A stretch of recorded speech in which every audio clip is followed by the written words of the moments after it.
Coming up in today's episode, we will look on the effect the coronavirus has had on the major currencies, the Commonwealth currencies, and the Asian markets, and if there has been an improvement. All this and much more with Bob Mason of FX Empire.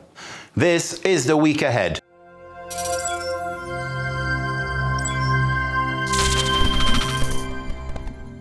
Hello, Bob, and thank you once again for joining us as we look at the week ahead.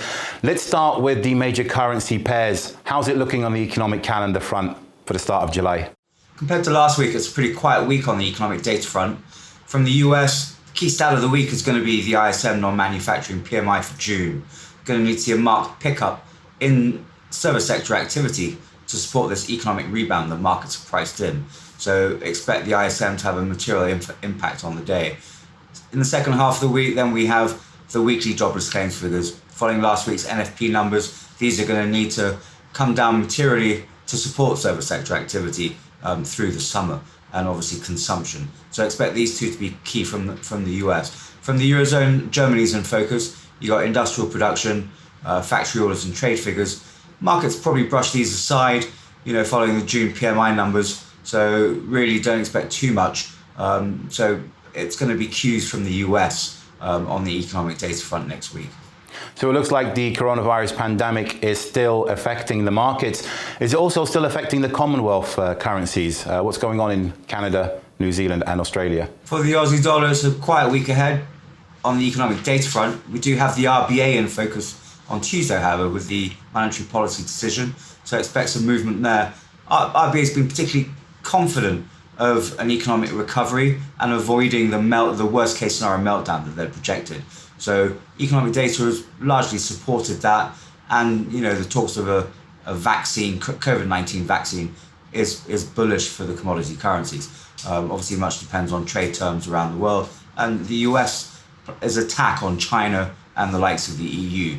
So RBA in focus for the Aussie dollar, the loonie. We've got employment figures at the end of the week. Those will have a material impact on the loonie. And for the Kiwi dollar, we got electronic card retail sales figures and business confidence figures for the second quarter. So expect all these to have an influence. Ultimately, however, expect COVID-19 to be the key driver of the week.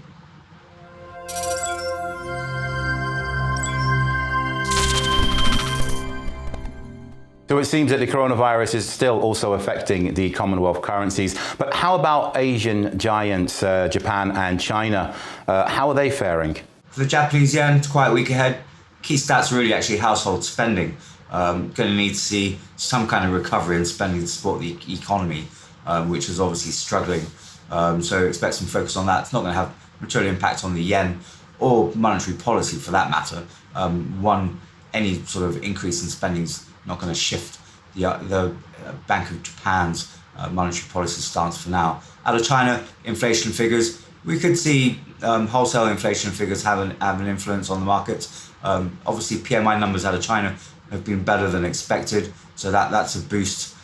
So that should alleviate any pressure from the inflation figures. So ultimately, it boils down to any banter between the US and China on trade that would sweep the markets. Last week we heard even the PBOC looking to ease its shift in monetary policy support and begin to pause to assess the situation and what impact their recent moves have had.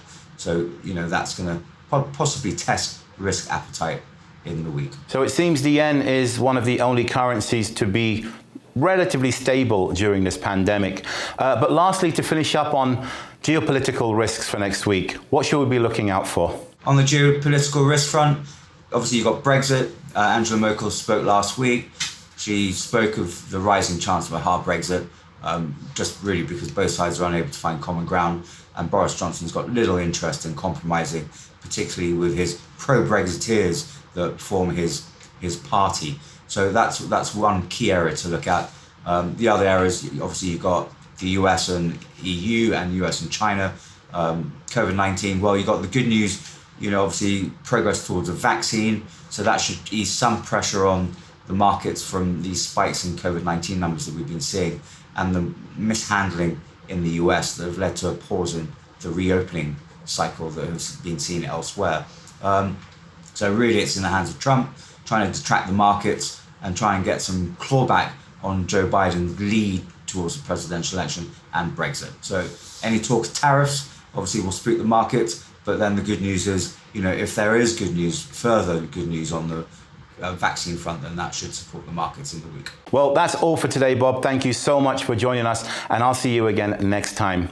That was the week ahead with Bob Mason of FX Empire. But to keep up to date with all the latest information, please don't forget to follow us on all our social media outlets.